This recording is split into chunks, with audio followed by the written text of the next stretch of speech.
जी जी। सुनीता जी, ठीक है, लाइव है।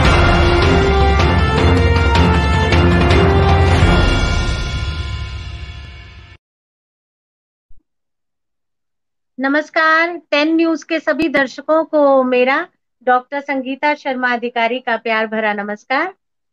जैसा कि आप सभी जानते हैं कि हर पूरे सप्ताह 10 न्यूज चैनल की ओर से एक हरफन मौला मशहूर शख्सियत से आपकी मुलाकात कराई जाती है।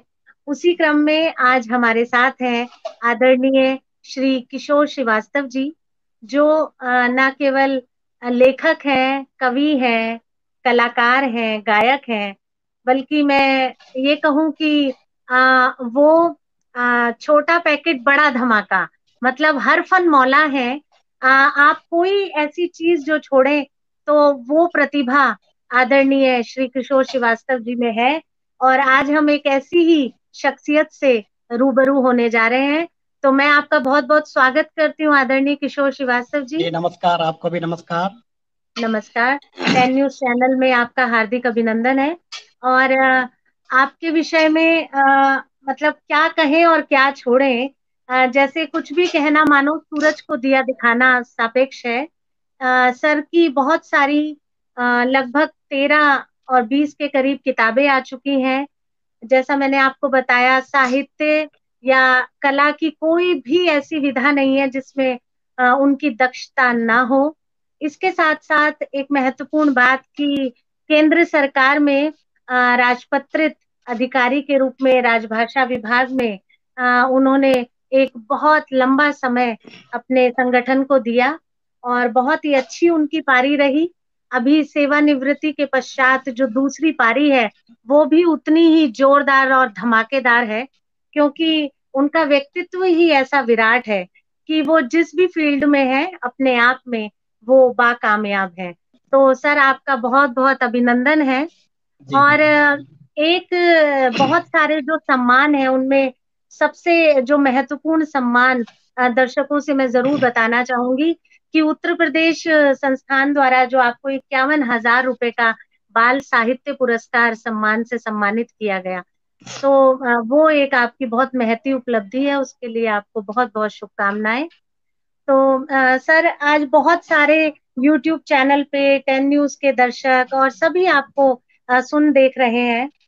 तो हम जानना चाहेंगे कि झांसी जो आपका, अगर मैं गलत नहीं हूँ, आपका जन्म स्थान है, वहां से लेकर और दिल्ली जैसे महानगर तक की जो यात्रा और उसका संघर्ष, उसकी चुनौतियां, तो आपसे बेहतर कौन बता पाएगा कि एक छोटे शहर से बड़े शहर में आकर और अपने आप को स्थापित करना, वो आप जरूर साझा कीजिए 10 न्यूज के सभी दर्शकों के साथ। स्वागत है संगीता आपका। जी, सबसे पहले तो मैं जो आपका मुख्य प्रश्न है उस पर बाद में आऊंगा। पहले एक बात आपको याद दिलाना चाहूंगा। आज से लगभग 10-11 साल पहले आप मेरे कार्यालय में आई थी। कवि सम्मेलन में आपको बुलाया गया था। और आपने कवि सम्मेलन के पहले मेरी तारीफ में बहुत से शब्द गढ़े थे, जैसे किशोर जी पत्रकार हैं, कलाकार हैं, संगीतकार हैं, नाटककार हैं, अदाकार हैं, न जाने कौन कौन सा कार आपने बताया। तो उसका मुझे बड़ा बुरा परिणाम भुगतना पड़ा। हुआ यूं कि मेरे बॉस ने सब सुन लिया। अगले दिन उसने मेरे इमीडिएट बॉस को बुलाया और बोला कि ये बंदा जब इतना सब कुछ करता है तो दफ्तर के काम कब करता होगा। और हाँ। उसने दूसरे दिन से मेरे ऊपर बहुत सारे काम लाद दिया कि ये तो अदाकार है, कलाकार है, फनकार है, पता नहीं क्या क्या है, पर दफ्तर का तो कुछ बोला नहीं संगीता जी ने।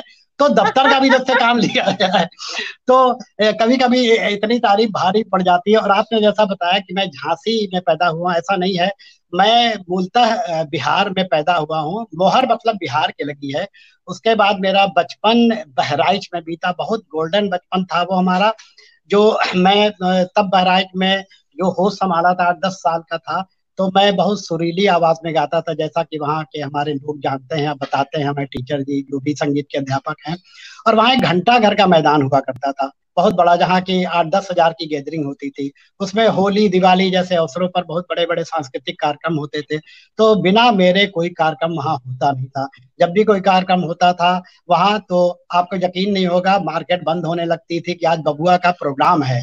किशोर बबुआ का प्रोग्राम है, प्रोग्राम सुनने जाना है। और क्या लगभग बात। 8-10 हजार की गैदरिंग होती थी। मतलब वो वाह वाह बातें सपनों की बातें लगती है, वाह वाह। कभी फिर दोबारा देखने को नहीं मिला। और मैं गाता भी अच्छा था, शायद लता की आवाज में गाता था और लता के ही गाने गाता था सारा। और उस जी। जमाने में अनूप जलोटा जी ऑर्केस्ट्रा सिंगर होते थे, लखनऊ से आते थे। और उनका जी। ऑर्केस्ट्रा था, बहुत ही बढ़िया गाते थे किशोर कुमार के गाने। और जितेंद्र जैसी उनकी शक्ल भी लगती थी, और एकदम हीरो स्टार में बहुत अच्छा गाते थे। परंतु मैं लोकल का होने की वजह से लोग मुझे ज्यादा वहाँ तवज्जो देते थे, तो कई बार भिड़ंत भी हो जाती थी उनकी टीम से मेरी, कि जब इसी लड़के को सुनना है, इस बच्चे को ही सुनना है, तो हमें क्यों बुलाते हैं। मगर बहुत अच्छे दिन होते थे। मुझे भी लगता था कि मैं उनके जैसा नहीं था, मगर क्योंकि लोकल की बात थी, लोग हमारे बहुत मुरीद हुआ करते थे, कि सो बच्चा था मैं, तो मुझे ज्यादा। और एक एक गाने पे सेठों की लिस्ट आती थी लंबी लंबी। फलाना क्या सेठ 21 रुपए ढिका, उस जमाने में आज से 40 साल पहले ढिकाने क्या सेठ 51 रुपए, और लंबी लंबी लिस्ट आती थी। और वाह वाह। बहुत से वो क्या बोलते हैं, पॉकेट मार मेरे पीछे लग जाते थे प्रोग्राम के बाद कि अच्छा इतना माल मिल जाता है। और एक बार अच्छा। जीआईसी में हम लोग पढ़ते थे, जीआईसी में 3 साल तक लगातार हम लोग लोकगीत लोक नृत्य में प्रथम आई हमारी टीम आती थी, जीआईसी की, बहराइच की। तो एक बार मैं और मेरे जो बड़े भाई थे मुन्ना जी, हम दोनों को एक फैंसी ड्रेस में भिखारी का रोल करने को मिला। और हम लोगों ने अच्छा हमने भाई ने वो गले में हारमोनियम टांग लिया, और मैं वो वाला गाना गाने लगा, कर दे मदद गरीब की, तेरा सुखी रहे संसार, क्या बात। बच्चों की किलकारी से गूंजे सारा घर बार, औलाद। ये गाना गाया हमने।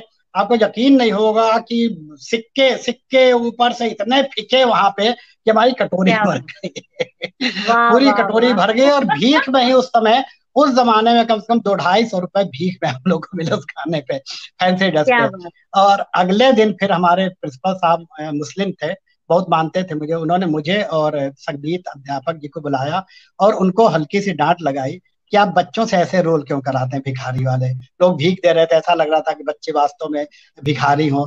तो आप इनसे ऐसे रोल आइंदा न कराइएगा, क्योंकि हो सकता है कि कल को इन्हीं में से कोई नेहरू निकले, कोई गांधी निकले, कोई सुभाष निकले, तो आप कृपया ऐसे रोल इनसे न कराइएगा। वो चीजें अभी तक याद रहती है। और उसके बाद पिताजी का ट्रांसफर होने से हम लोग झांसी आ गए। झांसी में आए तो आवाज थोड़ी मोटी हो गई, वो जो लता के गाने गाते थे वो खत्म हो गया। मेरा एक दोस्त हुआ करता था किशन भटनागर, वो मुझे साइकिल पे बैठाल कर गली गली ले जाता था कि ये बहराइच से कोई गायक आए हैं, और हर घर में ले जाके सुनाता। तो मुझे बड़ा बुरा लगता था कि ये घर घर में गाना गाना, मगर क्योंकि झांसी में कोई जानता नहीं था, तो उसने इसी तरह से मेरी साइकिल पे घुमा घुमा के पब्लिसिटी की। और एक बार फिर झांसी में ऐसा भी मौका आया कि एक बहुत बड़ा कार्यक्रम हो रहा था, लगभग 500-1000 लोगों की गैदरिंग थी। और मैं मुझे लग रहा था कि बहुत दिन से मैंने गाया नहीं था, भूखा प्यासा बैठा था कि बहराइच में इतनी इतनी भीड़ में गाता था, यहाँ गाने को नहीं मिल रहा। तो हाँ कई लोगों ने मेरी सिफारिश भी की वहाँ, जो अनाउंसर थे वो लखनऊ से आए थे। तो कई बार मेरा नाम भेजा गया, वो बार बार बोल देते हाँ हाँ अभी बुला रहा हूँ, किशोर जी को बुला रहा हूँ, किशोर जी बुला रहा हूँ, मगर उसने नहीं बुलाया। और मुझे लगा कि मैं पब्लिक में पीछे खड़ा बड़ा उदास हो गया। और मुझे वो बहराई का सीन याद आ रहा था कि जहाँ लोग हाथों हाथ लेते थे, और यहाँ गाना गाने के लिए मैं तरस रहा हूँ। हालांकि बाद में ये हुआ कि उसी स्टेज पर काय समाज के एक प्रोग्राम में मैंने एक गीत गाया, और वो प्रतियोगिता थी गानों की, उसमें मैं प्रथम स्थान पर आया। गाना था वो एक महल और सपनों का फिल्म का क्या गाना बात। था। उसके वाह बाद वाह। फिर दिल्ली में नौकरी लगी 1986 में, तो दिल्ली आ गया। नौकरी के साथ साथ, क्योंकि नौकरी ऐसी थी, और उस हमारे जितने भी कलीग थे, जितने भी अधिकारी थे, सारे साहित्यिक और कल्चरल इस तरह के लोग थे। तो मुझे वहां भी अपने पांव पसारने का काफी मौका मिला। और विशेषकर मेरे एक डायरेक्टर थे, वो तो मतलब हिंदी के कामों में भी, हमारा राजभाषा का काम भी बहुत अच्छा चलता था। और वो कहते थे हमेशा मंच पर, हमारे शशिकांत पांडे जी थे, दूरदर्शन से आए थे, कहते थे किशोर जी का कोई भी प्रपोजल ऐसा नहीं होता है कि मैं उसको मना करूं, और मुझे ज्यों कहते हुए एज इट इज उसको लागू करना पड़ता है। उसके बाद हमारी एक मैडम सुनेजा जी डायरेक्टर रही। वो हालांकि बहुत कड़क व्यक्तित्व की थी, बहुत उनकी वजह से हम हिंदी वाले घबराते थे कि पता नहीं जबकि हिंदी वालों से दूसरे घबराते हैं, पर हमारे उल्टा था। परंतु वो बहुत वो थी, और हमारी एक एक एक्टिविटीज पर वो वाच करती थी। जब हमारा रिटायरमेंट का समय आया, तो उन्होंने कहा था कि अपने जितने भी लोग थे ऑफिस के, उसमें उन्होंने कहा कि किशोर जी ऐसे व्यक्तित्व हैं कि आप लोग मुझे चाहे याद करें या ना करें, किशोर जी को यहाँ जरूर बुलाया जाएगा आगे से भी। और एक उन्होंने बात ये कही कि किशोर जी को मैंने देखा, मेरी एक आदत थी, मैं कभी कभी रिपीट नहीं करता था। एक कवि को बुलाया तो ये नहीं कि जान पहचान गया तो उसको लगातार 2 4 5 बार बुला ले या वर्कशॉप में बुला ले, ऐसा नहीं करता था। तो उन्होंने वो चीज ये वाच करती थी, मुझे लगता था कि ये वाच करती है कि मतलब हम कहीं रिपीट तो नहीं कर रहे, अपने दोस्तों को तो नहीं बुला रहे। तो उन्होंने बाद में उस पर भी मेरी पीठ ठोकी कि मैंने पूरे अपने कार्यकाल में 8 10 साल में देखा कि किशोर जी ने बिल्कुल निष्पक्षता रखी और हमेशा नए नए कवि बुलाए, नए कलाकार बुलाए, नए वक्ता बुलाए। कभी ऐसा नहीं रहा कि लगातार हर 2 3 महीने पे या हर साल एक ही व्यक्ति को बुलाएं। तो मुझे लग रहा है ये उपलब्धि रही और इन्हीं उपलब्धियों के साथ मैं विदा हुआ सरकारी सेवा से। जी, बहुत सही कहा आपने आदरणीय किशोर श्रीवास्तव जी। और इसकी एक जीती जागती उदाहरण मैं भी हूँ। अपने शुरुआती दिनों में जब मुझे 2003 में नवोदित लेखक का पुरस्कार मिला हिंदी अकादमी से, तो वही एक पत्रकार के रूप में मेरी आपसे मुलाकात हुई थी। जी जी और हम सब साथ साथ, आपकी पत्रिका है, जी आपकी संस्था है, उस पे भी हम बात करेंगे। उसके मार्फत आपसे मिलना हुआ और आप ही ने फेसबुक पर अकाउंट खोला, और ऐसे बहुत सारे किस्से हैं, जरूर हम उस पर बात और करेंगे। एक किस्सा हाँ, और भी है, एक किस्सा और भी महत्वपूर्ण है जो आप छुपा गई हैं। जी जी, शादी वाला। प्लीज बताइए। हाँ शादी वाला बिल्कुल, किस्सा। बिल्कुल बिल्कुल। आप तो आपने तो, और दिव्यांशु आपके सुपुत्र हैं, वो तो मेरा छोटा भाई है, और जी बहुत ही जी पारिवारिक सामंजस्य है। और यकीनन आपने न सिर्फ मुझे और ऐसी नई प्रतिभाओं को हमेशा, और जो आपने कहा कि आपके जो डायरेक्टर ये चीज नोट करते थे, तो सर यही वजह थी कि बहुत सारे नए नई प्रतिभाओं को भी मंच मिला। क्योंकि जैसे जी। आजकल एक शब्द चल रहा है बहुत, मठाधीशी, तो हाँ वो आपने आपने तो उसको बिल्कुल खारिज किया, खंडन किया, और नए नए लोगों को मौका दिया। मुझे याद है कि जैसा एक वो स्मारिका, एक पत्रिका समाज कल्याण में भी आपने बहुत समय तक समाज कल्याण पत्रिका निकाली, उसमें भी जी अक्सर नए लोगों को मौके मिलते थे। तो ऐसा नहीं कि एक ही लेखक, एक ही कवि बार बार आ रहा है। कार्यालय में भी जैसे मैंने भी आपके कार्यालय में आई, और जो आपने कहा कि कहा ये सब, तो सरकारी नौकरी के लिए भी, इसीलिए मैंने अभी बता दिया कि आपने राजपत्रित अधिकारी के रूप में जो काम किया। तो मैं आपका एक किस्सा मुझे याद आ रहा है कि भिखारी वाला जो आप बता रहे थे, तो मतलब आपकी पहली कमाई इसी से रही, वो औलाद वालों फूलो फलो, जो आपने अपने भैया के साथ जो गाना गाया। और कॉलेज के दिनों में मैंने रैगिंग के दौरान ऐसे भीख मांगी थी, तो वो भी एक संस्मरण याद आ गया। तो जहां तक मैं जान रही हूँ कि रांची से आपका मतलब ट्रांसफर हुआ पिताजी का, तो आप वहां आए। उसके बाद की आपकी यात्रा दिल्ली आपने, बहराइच से झांसी आए, बहराइच से झांसी आए झांसी, और फिर बहराइच से आप झांसी, झांसी फिर से आप दिल्ली आए। दिल्ली, दिल्ली जी में फिर आपका नौकरी का कार्यकाल रहा। तो जी जी सर ये बताइए कि जैसे राजभाषा अधिकारी के तौर पर आपने जो काम किया, इतने वर्षों की सेवा की, और आपने कहा, इसमें कोई संदेह ही नहीं है, क्योंकि आपकी ड्राफ्टिंग इतनी जबरदस्त होगी, तभी आपका प्रस्ताव कभी रिजेक्ट नहीं हुआ। जैसे ही जाता उच्च अधिकारियों के पास, हर प्रस्ताव आपका अनुमोदित होकर ही लौटता होगा, इसमें कोई संदेह ही नहीं है। तो फिर भी आपके मतलब नौकरी के दौरान एक राजभाषा अधिकारी के पद पे काम करते हुए, हिंदी को प्रेरित और प्रोत्साहित करने के लिए जितने राजभाषा अधिकारी हैं लगातार संघर्ष करते हैं, और बहुत सी चीजों से एक लेवल पर आकर कोफ्त भी होने लगती है कि हम क्या कर रहे हैं, क्यों कर रहे हैं, और कब तक ये राजभाषा ऐसे प्रेरणा और प्रोत्साहन की भाषा बनी रहेगी। तो आपने क्या महसूस किया, वो छटपटाहट, बेचैनी होती थी कि क्यों हम जी लोगों बिल्कुल को होती पैसा थी। बांट रहे हैं, क्यों कर रहे हैं, इस पे जरूर आप हाँ बताएं। बिल्कुल होती है, मगर मुझे ये लगता है कि जैसे हम कोई त्योहार बनाते हैं, किसी की जन्म तिथि मनाते हैं, तो क्यों मनाते हैं? ऐसे तो वो भी ना मनाया जाए, हम अपने पूर्वजों को याद करते हैं तो वो भी ना मनाया जाए। तो अगर हम साल में एक बार ये भी ना करेंगे तो फिर और हम उसको जो रिचार्ज हो करने की वो बात होती है। तो हिंदी दिवस के बहाने हम लोग एक दूसरे को रिचार्ज करते हैं। और बहुत अच्छा। आपने देखा होगा कि जब हिंदी दिवस वगैरह मनाया जाता है तो 2 3 महीने तक आगे पीछे माहौल हिंदी में ही बना रहता है ऑफिस में। हाँ हाँ। और विशेषकर मैं सबकी बात नहीं कर रहा हूँ। मेरे कार्यालय में कोई चीज औपचारिक नहीं होती थी। ना मेरे डायरेक्टर कभी औपचारिक होते थे, ना मैं। मतलब डायरेक्टर जितना मुझे परेशान करते थे उतना ही मैं दूसरे अधिकारियों को परेशान करता था, क्योंकि वो एक एक चीज पे नजर रखती थी। हमारी डायरेक्टर हैं, या पहले जो डायरेक्टर थे शशिकांत पांडे जी हुए, या सुनेजा जी हुई, मतलब वो लोग हमसे ज्यादा उस चीज को वो करते थे। और अक्सर ये देखा गया कि हिंदी अधिकारी चिल्लाता रहता, कोई ऊपर सुनता ही नहीं है। नहीं, वो बिल्कुल। बजट लेके गया, नहीं पैसा नहीं है, ये मत करो वो मत करो, उसको अड़ंगे लगाए जाते हैं, या उसको हतोत्साहित किया जाता है कि क्यों ये सब लगे हो। मगर मेरे डायरेक्टर ऐसे मुझे मिले कि उल्टा मुझे ज्यादा वो होने लगती थी, कि उनकी अगर हम बात नहीं रखेंगे तो हमारी छीछा लेदर होगी, हमारा भी अपमान होगा। तो हमारे यहाँ तो एक हिंदी जो पखवाड़ा बनता था, उत्सव जैसा बनता था।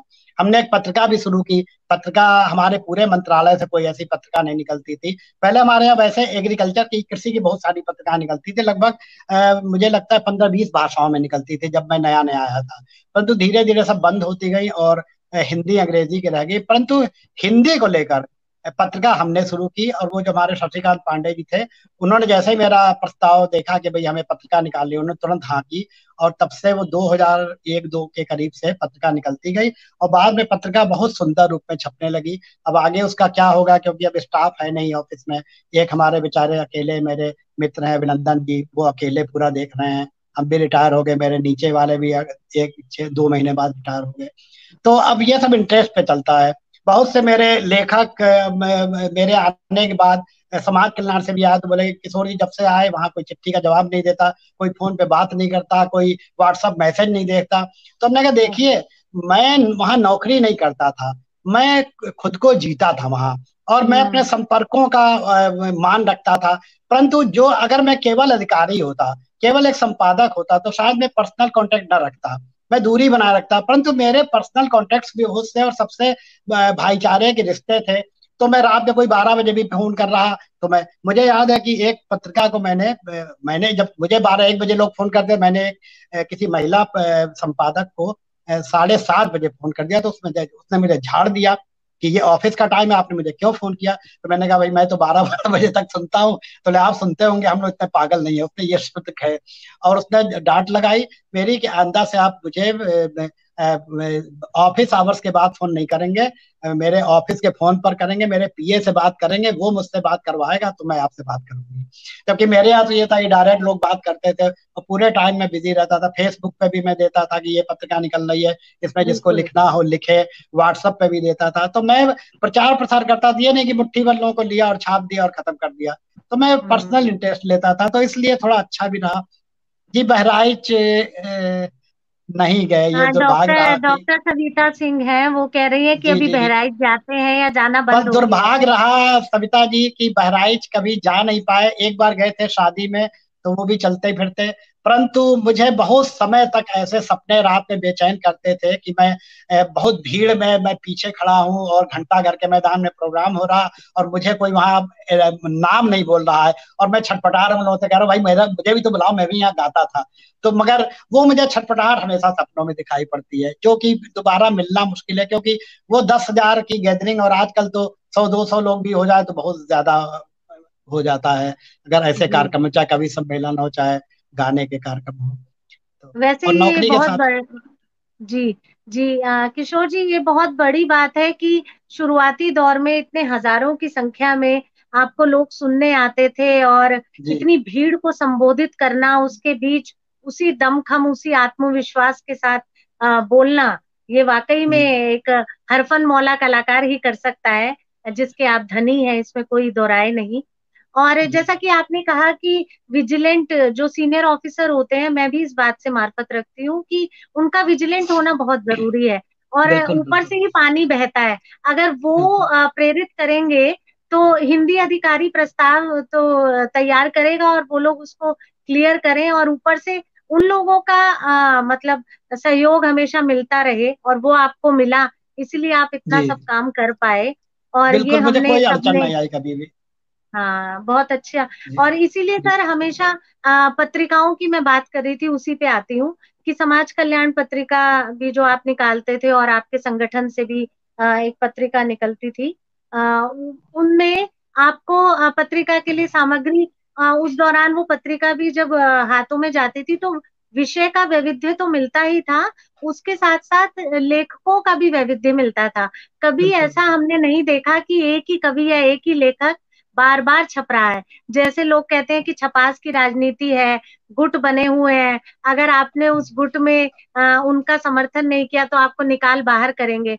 तो आप हमेशा निष्पक्षता के साथ, मैंने आपको और मतलब जो सही होता है उसके साथ खड़े आपको हमेशा देखा है। नहीं इसके लिए आपको संगीता जी, बहुत थोड़ा बहुत सा थोड़ा सा काटूंगा, बहुत निष्पक्षता भी मैं नहीं कह सकता, क्योंकि जब मैं कोई भी काम शुरू करता था, अपने जितने परिचित होते थे उनको जरूर याद करता था मैं। चाहे कोई मैं जी बड़ा सम्मेलन करूं, समारोह करूं, तो उनको तो याद कर, नए लोगों को तो चांस देता ही था, मगर मैं सभी मित्रों को, रिश्तेदारों को भी जो इस लाइन में होते थे और अच्छे होते थे, उनको मैं, चाहे बहराइच के हों, चाहे बिहार के हों, चाहे झांसी के, चाहे मिर्जापुर, जहां जहां रहा, लखनऊ के, तो मैं उनको जरूर इनवाइट करता था। नहीं आए तो बात अलग है, मगर उनको मैं नए लोगों में या जो अपरिचित लोग थे उनके साथ उनको पहले शामिल करता था, तो थोड़ा पक्षपात तो करता था। जैसे आज शायद कितने 20-30 साल हो गए आपके साथ जुड़े हुए, और मेरी छोटी जी बहन जैसी आप सदा बिल्कुल। जुड़ी रही हैं, तो ये भी पक्षपात ही है कि, कि मैंने आपको अपना बहन बना रखा है, और आपको हाँ हमेशा मैं याद भी करता हूँ, है ना, किसी भी अवसर हाँ, पर। नहीं जी ये आपका बड़प्पन है और सम्मान है बस। और पर फिर भी सर मैं यही कहूंगी कि लेखकों का वैविध्य हमेशा मिलता था, कभी भी रिपीटेशन हमने नहीं देखी ना किसी मंच पर। हाँ ये तो अच्छी बात है ही कि आप जब भी कोई बड़ा आयोजन करते और उनको याद करते हैं, और करना भी चाहिए, क्योंकि हम जब किसी चीज से जुड़े होते हैं तो कभी भी ये नहीं होता कि आप आगे बढ़ जाएं और पुराना सब छोड़ दें। ओल्ड इज ऑलवेज गोल्ड, ये तो कहा भी जाता है। आपका जो फेसबुक का टैगलाइन है कि मैं बसाना चाहता हूँ स्वर्ग धरती पर, आदमी जिसमें रहे बस आदमी बनकर। तो जी आपका जी ये जो विश्व बंधुत्व और भाईचारे का जो एक मिशन लेकर आप चले, और जी अंतर्राष्ट्रीय मैत्री सम्मेलन आप करते हैं हम सब साथ साथ, जो आपकी संस्था है उसके माध्यम से, तो जी सर सब लोग जानना चाहेंगे कि अभी वर्तमान परिप्रेक्ष्य में आप कितना समझते हैं कि सार्थकता, विश्व बंधुत्व किस दिशा में जा रहा है, और क्या आप अपने मिशन में कामयाब, मतलब कामयाब तो क्या कहूँ, मतलब क्या लगता है आपको कितना तक हम यात्रा कर पाए, आप कितना सब जी। समेट पाए? मैं इसमें भी बताना चाहूंगा कि ये भी कीटाणु मेरे शरीर में बचपन से ही रहे हैं। जब हम लोग बहुत छोटे थे, वही 8वीं 9वीं में पढ़ते थे, तब भी हम लोग कोई ना कोई आयोजन मोहल्ले में करते थे, और जो पॉकेट से पैसा मिलता था जेब खर्च का, उसमें पेंसिल कॉपी खरीद के अपने हम्म, साथ के ही बच्चों को बांट देते थे। और उसमें मैंने कई देखा बड़े बड़े है। लोग, हाँ, कई बड़े बड़े लोग भी आते थे। अच्छा, तब ये नहीं था कि कोई कांग्रेसी को बुला लो तो बीजेपी वाला या जनसंघ वाला नाराज हो जाएगा, ऐसा नहीं था, सभी आते थे। बिल्कुल और सभी सही। से, मेरे घर वाले कांग्रेसी थे, परंतु मैं उसमें जाता था, शाखा में जाता था, संघ की शाखा में, और संघ वाले बहुत वो करते थे। तो तब से ये मेरा शुरू से रुझान रहा। हमने एक दिल्ली में आके परिवर्तन संस्था बनाई, और उसका मिशन यही था कि सबको जोड़ने का, जात पात इनसे अलग हटके, और शायद तभी आपसे संपर्क भी हुआ था। उसके बाद हमने जब वो पत्रिका हाँ, का रजिस्ट्रेशन। जी एक मिनट में रोकना चाहूंगी, डॉक्टर सविता सिंह जी हैं, वो जानना चाहती हैं अवकाश कब ग्रहण कर लिया, जी, सेवानिवृत्त हो पिछले गए हैं किशोर बस श्रीवास्तव हाल जी, ही में हुए हैं, और और वो पूछ रही हैं अ, अब आप क्या कर रहे हैं और आपसे कैसे वो जुड़ सकती हैं, जरूर बस बताइए। यही कर रहे हैं जो संगीता जी करवा रही हैं। यही करते रहते हैं, अपने शौक पूरे करते हैं। लगता है कि जब तक मुंह में आवाज है, शरीर में जान है, तब तक बस लगे बहुत, रहो मुन्ना भाई। तो बिल्कुल ये बिल्कुल। है कि अरे आप, वो कह रही सविता जी, घंटा घंटा घर तो मेरे घंटा घर। सपनों, बहराइच तो मेरे सपनों का शहर रहा है। और मैं जितना बहराइच को मिस करता हूँ, शायद ही मैं कोई बहुत अच्छे से अच्छा मोमेंट मैं कभी नहीं मिस किया जितना बहराइच को मैं मिस करता हूँ। वहाँ के दर्शकों का प्यार, वहाँ दोस्तों का प्यार मोहब्बत, और वहाँ जो ख्याति थी, वो जिंदगी में फिर कभी दोबारा सोच भी नहीं सकता था कि कभी वो मिलेगा दोबारा।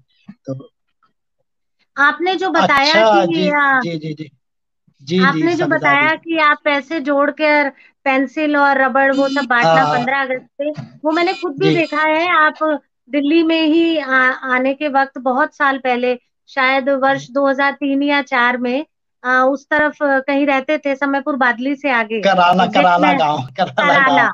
जी जी जी जी जी। कराला, वहां पे हाँ भी हाँ आपने इतनी छोटी सी जगह में इतना शानदार, इतना भव्य 15 अगस्त का आयोजन किया था। वो आज भी हाँ याद करती हूँ तो बहुत रोमांचित होते हैं हम। हाँ तो हाँ हाँ। ये सच में आपके अंदर कीटाणु है, जेब से खर्चा करके कुछ करना है, विश्व बंधुत्व को बचाए रखना है, ये वसुधैव मगर कुटुंबकम मगर की अब भावना। बात अभी आगे बढ़ाने थी, विश्व बंधुत्व जी, की जो बात हो रही थी। जी हमारा विश्व बिल्कुल, आप बंधुत्व उसके। बहुत अच्छा चल रहा था, और हमारा सोशल मीडिया मैत्री सम्मेलन और सम्मान समारोह करते थे, वो इंटरनेशनल रूप ले लिया था। उसमें भूटान, नेपाल और ये हम्म। अलग अलग देशों के, नॉर्वे के, कई देशों के लोग आते थे, ऑस्ट्रेलिया के। जी जी। और वो शरण घई जी भी आए हैं हमारे कार्यक्रम में। वहां से, कहाँ पे हैं शरण घई जी, जहाँ से बिलोंग करते हैं, तो बहुत से लोग आते थे। परंतु इधर कुछ माहौल अजीब सा हो गया।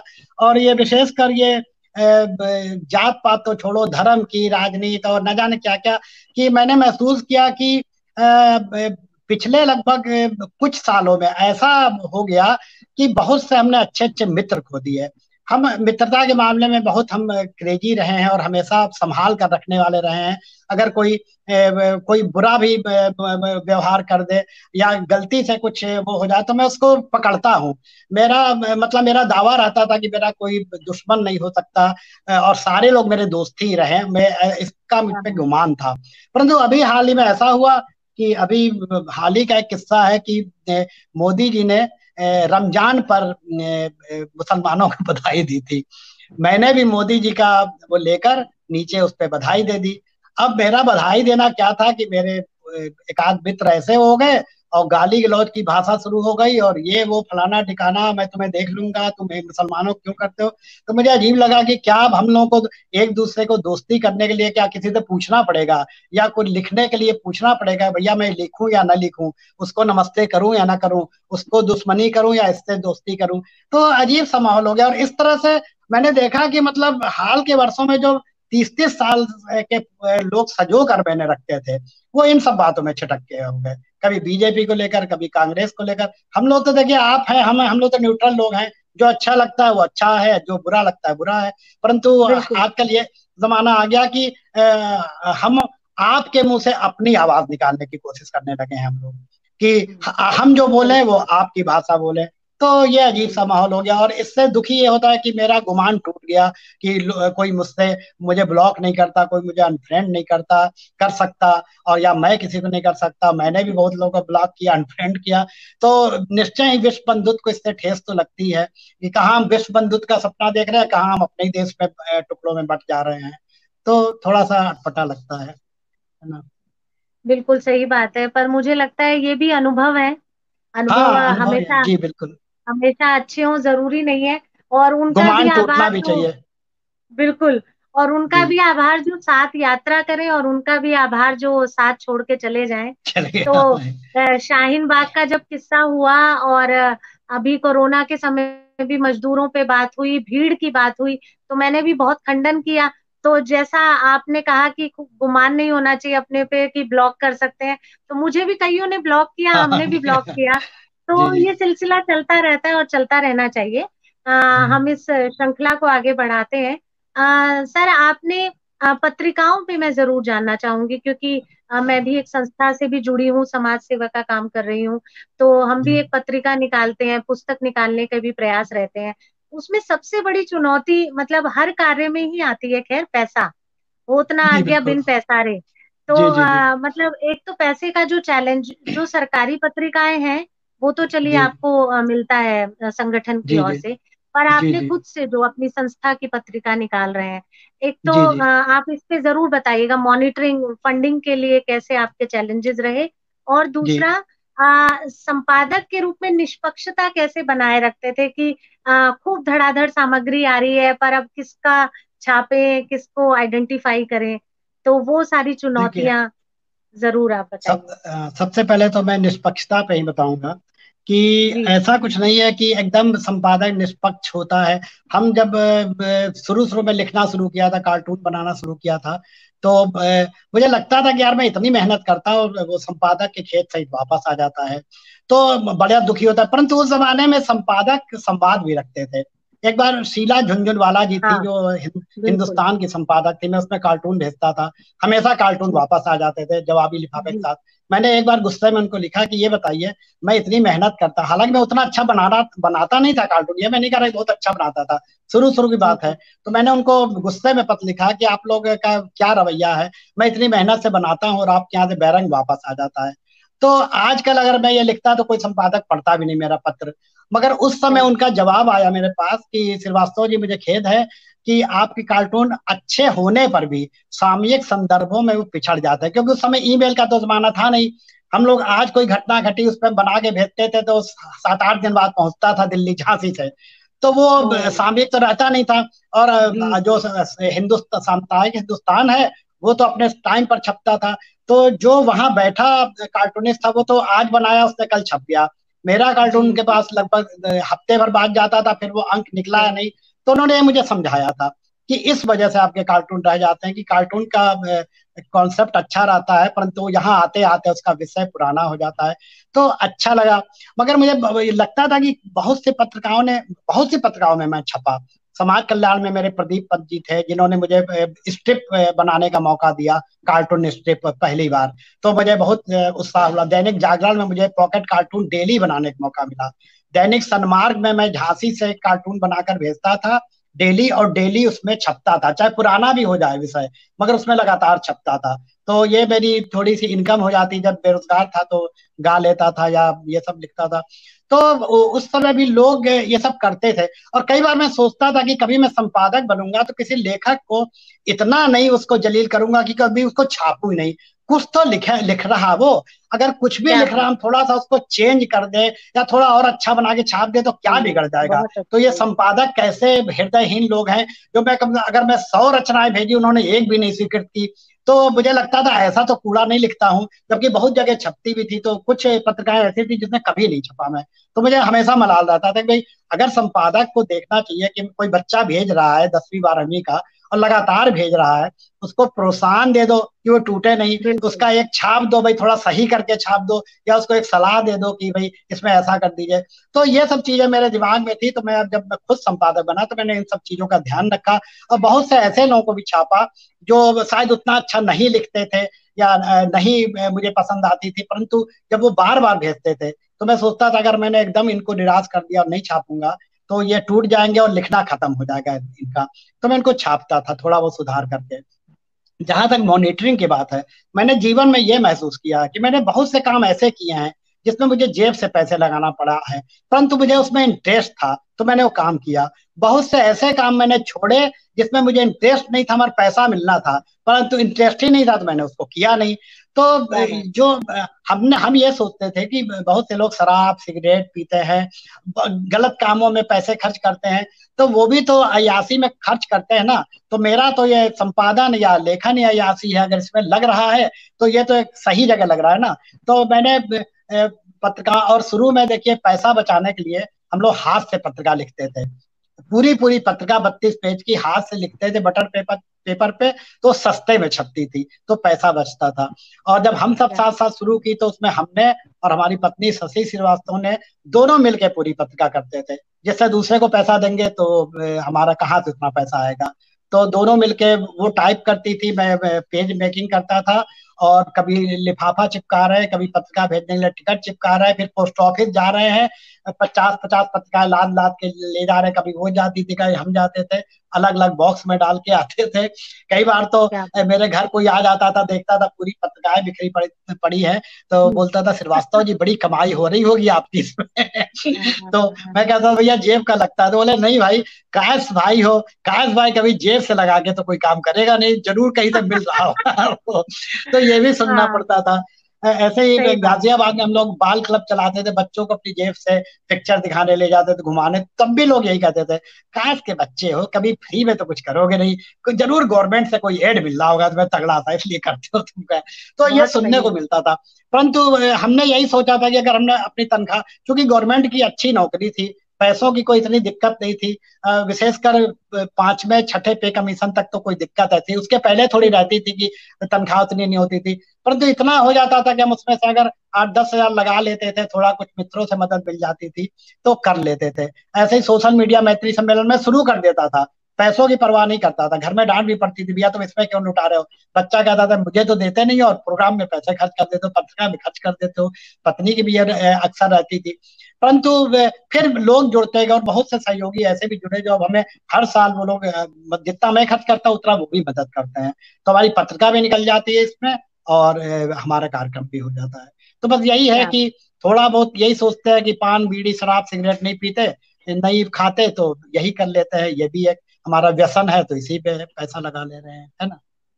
चलिए, अच्छा है ईश्वर ने आपको कोई और व्यसन नहीं दिया, तो ये साहित्य की सेवा हो रही है। जी जी, संस्कृति बिल्कुल की बिल्कुल। सेवा हो रही है, वरना सिगरेट शराब में ही सब चला जाता। तो हाँ बिल्कुल। एक ये बात आपने बहुत अच्छी बताई सर, कि आपको उस समय भी जवाब आता था कि क्यों नहीं छप पाया आपका। जी तो जी जी। ये मुझे लगता है जो नई पीढ़ी सुन रही होगी उनको थोड़ा बल मिलेगा कि मतलब वो ये बहुत फेस कर रहे हैं, मैंने भी किया, कि बहुत कुछ आप लगातार भेजते रहिए, पर कुछ एक सर्टन पैटर्न होता है हर पत्रिका का। समाचार पत्र का तो चलिए मैं समझ सकती हूँ, मान सकती हूँ कि वहां पर समसामयिकता और बिल्कुल कंटेंट जो अभी वर्तमान में चल रहा है उसकी एक बाध्यता रहती होगी।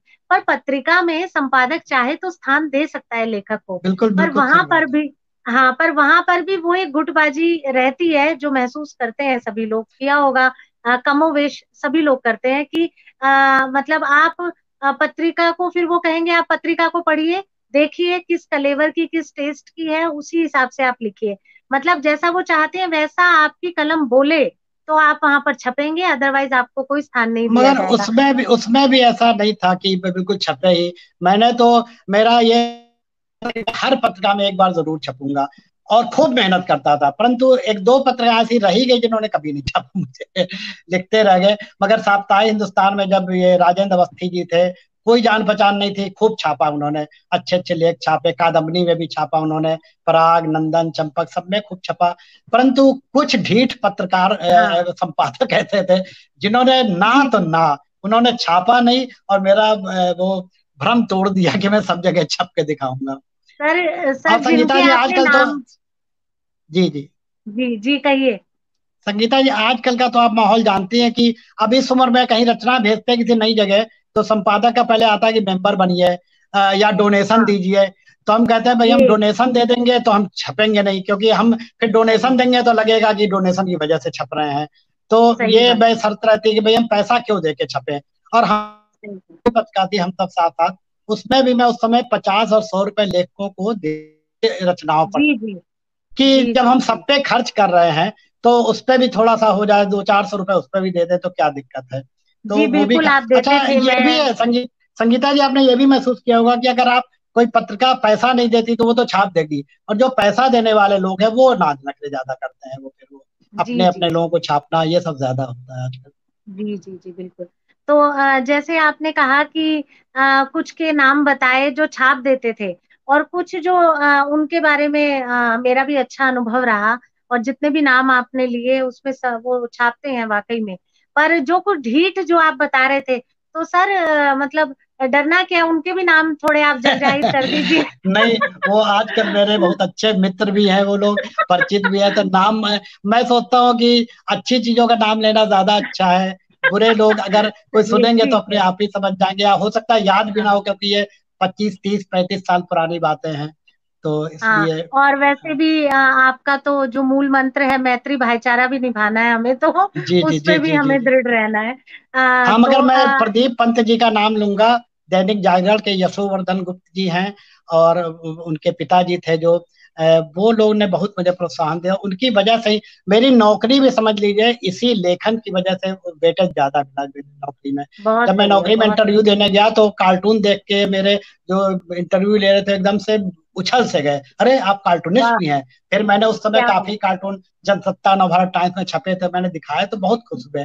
और उसमें मेरे हो सकता है सरस्वती वहीं पे विराजमान हो गई उन लोगों पे, तो उससे नो डाउट। प्रभाव पड़ा और साहित्य बिल्कुल। देखा मेरा, तो नौकरी भी मुझे लगा शायद इसी वजह से थोड़ा सा महत्व ज्यादा मिला। बिल्कुल बिल्कुल सर, आपकी तो वही मैंने कहा ना, अपने दर्शकों को मैं यही बता रही हूँ कि बहुमुखी प्रतिभा के आप धनी हैं।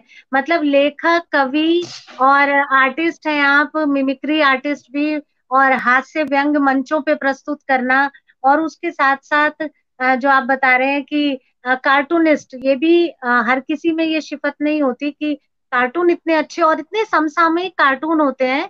बिल्कुल ज्वलंत विषय पर आप एकदम जो प्रहार करते हैं, वो सच में। तो सर, ये लेखन से एक कार्टूनिस्ट की और कैसे मन किया कि मैं कुछ, अब चलिए ये ब्रश में भी हाथ आजमाता हूँ। जी जी, ये बात है लगभग शायद 82-83 की बात है। उस समय जनसत्ता अखबार में काग जी के कार्टून बहुत वो हुआ करते थे, बहुत चर्चित हुआ करते थे, और हम लोग सब उनके फैन थे। तो मैंने भी देखा कि बड़े बड़े लेख लिखने में तो टाइम लगता है, ऊपर से संपादक ससुरे वापस कर देते हैं।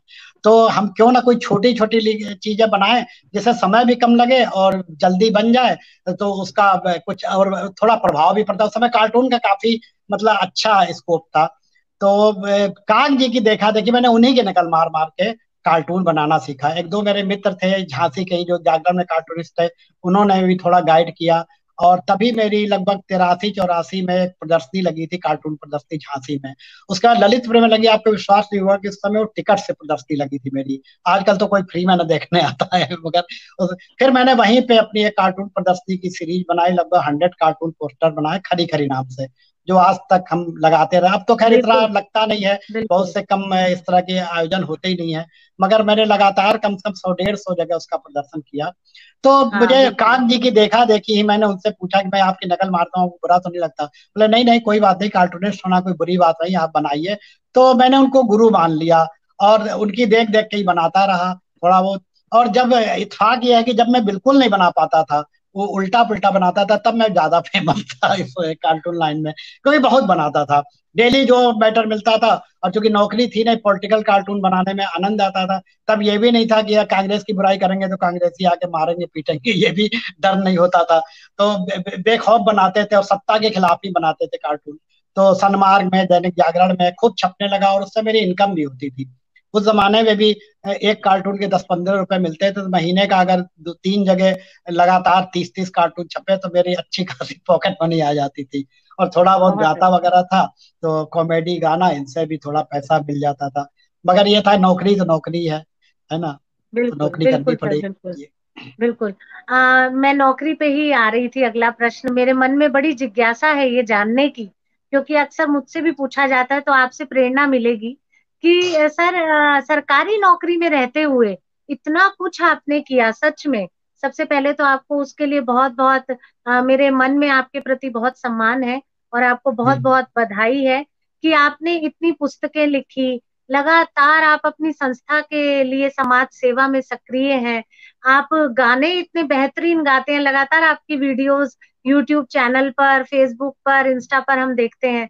और आप आर्टिस्ट, मतलब आपने अभी कोरोना काल में भी गो कोरोना एक शॉर्ट फिल्म बनाई, कई आपने शॉर्ट फिल्मों में काम किया, उसका निर्देशन किया, गायन किया, और उसका आपने उसमें डायलॉग राइटिंग भी की और अभिनय किया।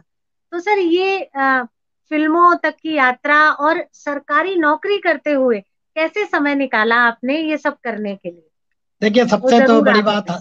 हम लोगों को ये फायदा मिला है कि शनिवार रविवार को हमारी छुट्टी होती थी, ठीक है। जी जी और जी। कार्यालय में ऐसा बहुत कम अवसर होता था कि हमें ऑफिस के बाद भी बैठना पड़े। मतलब यदा कदा कभी है, जब कभी सेशन वेशन चलता था, तब ऐसा होता था, नहीं तो। और हम जब शुरू शुरू में आए थे, तो मेरे अधिकारी ऐसे थे, वो जैसे कुछ काम कर रहे होते तो कहे, किशोर ये कलम उधर रखो, इस पे कार्टून बनाओ तुम।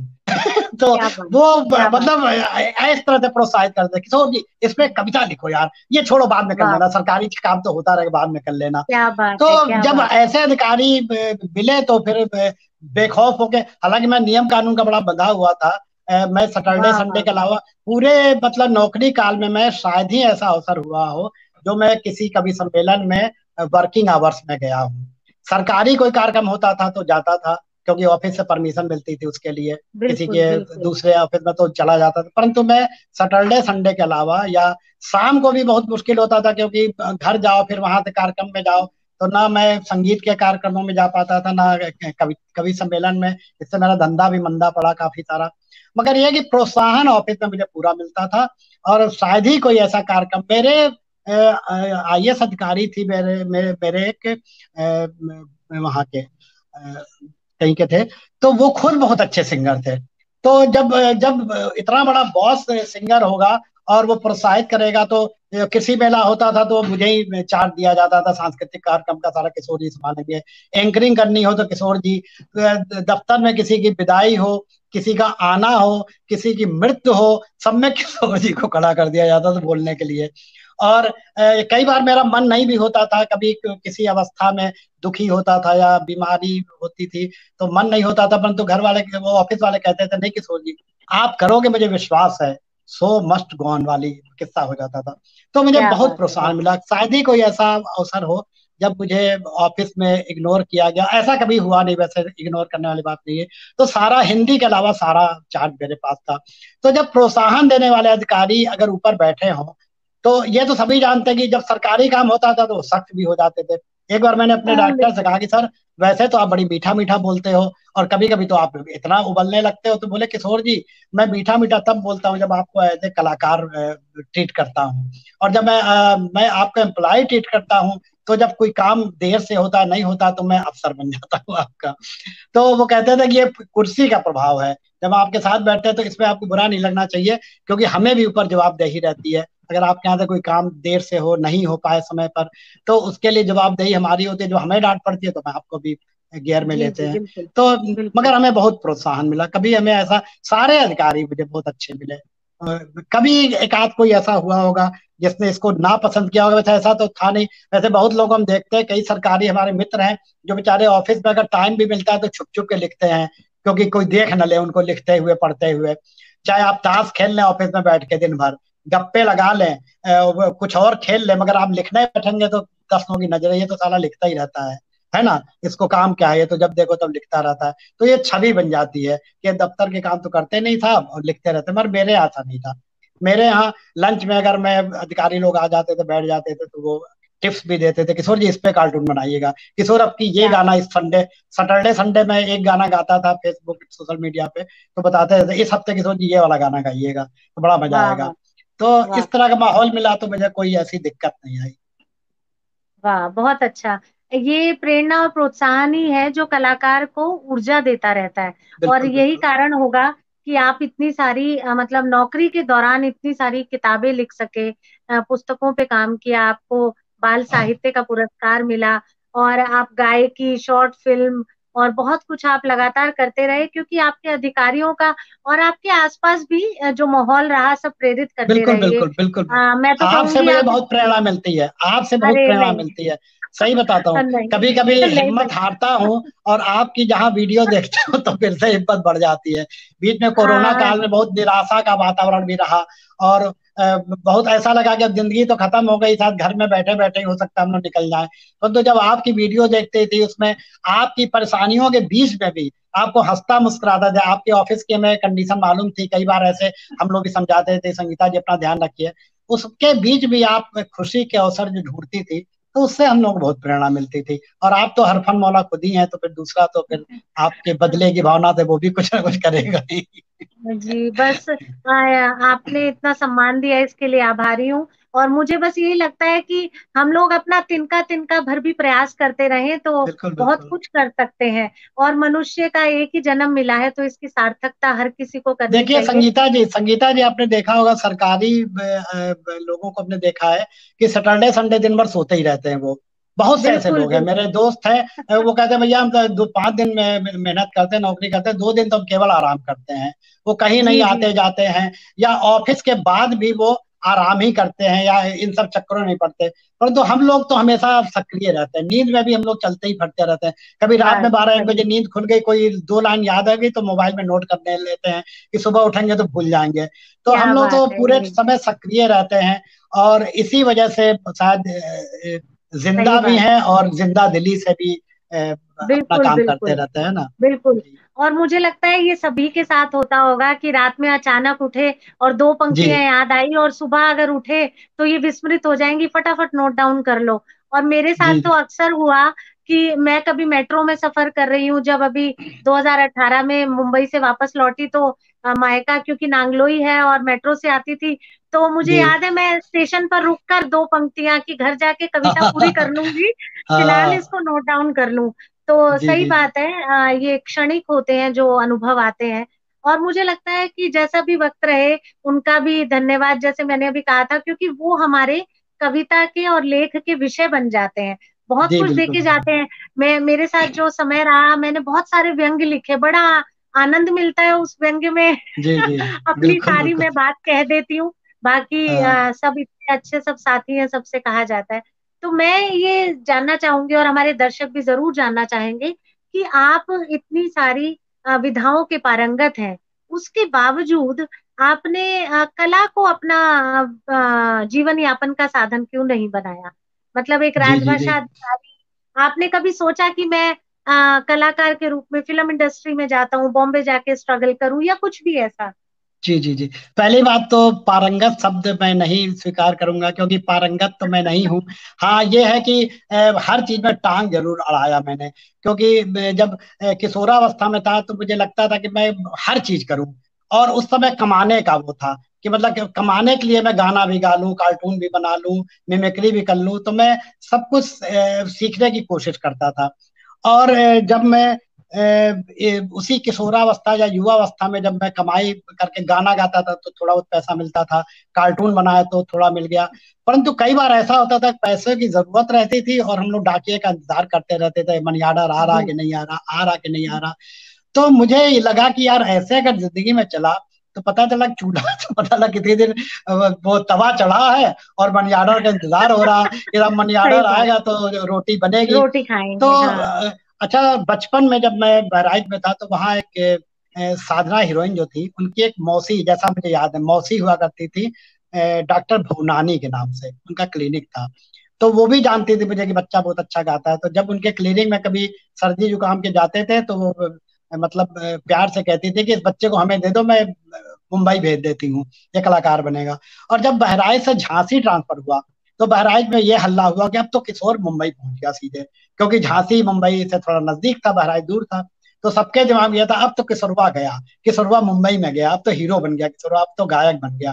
परंतु ऐसा कुछ नहीं था। मेरे बहुत से मित्र जो झांसी में थे उन्होंने एक मेरे जसवंत सिंह यादव जी हैं, वो फिल्मी दुनिया में ही हैं, बहुत अच्छे गायक हैं, गजल गाते हैं बहुत अच्छा। एक मेरे रिश्तेदार हैं गोपाल वर्मा, वो बहुत से सीरियल में अभिनय करते हैं। मेरे मुकेश बच्चन मित्र हैं, मेरी एक बिटिया है दोस्त की श्रेया। तो वो बहुत सारे लोग फिल्मी दुनिया में गए और अपना गुजारा भी कर रहे हैं अच्छे भले, ऐसा नहीं है कि वो बिल्कुल सड़क पे आ गए। परंतु मैंने बहुत से लोगों को ऐसा देखा कि कई कई साल स्ट्रगल किया, कई फिल्मों में भी काम किया, गाने भी गाए और अंत में फिर सड़क पर आ गए। और फिर पता चला कि 100 100 200 200 रुपए के पीछे कई प्रोग्राम कर रहे हैं। तो मुझे ये खुटका शुरू में ही लग गया था कि अगर मैंने इसी सब पे निर्भर रहा तो मेरे घर में चूल्हा जरूरी नहीं है कि रोज जल ही जाए। तो मुझे फिर लगा कि मैं सरकारी नौकरी करूंगा। और उस समय भी जब मैं संपादन के बहुत से संपादकों से पीड़ित हुआ तो मैं सोचता था मैं सरकार में बनूं तो सिर्फ संपादक ही बनूंगा। तो मैं उस मिशन में लगा रहा। जागरण में भी मैंने नौकरी की कुछ समय।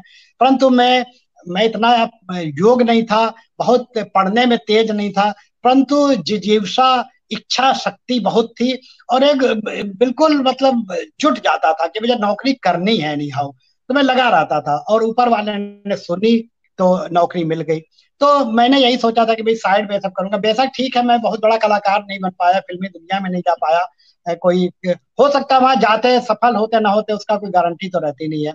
हर आदमी अमिताभ बच्चन नहीं बन सकता, हर आदमी सही रफी बात। मुकेश नहीं बन सकता। तो मेरे बहुत से बच्चे सही हैं बात। अच्छा काम कर रहे हैं, परंतु बहुत से लोग ऐसे भी हैं जो नहीं कर पाए।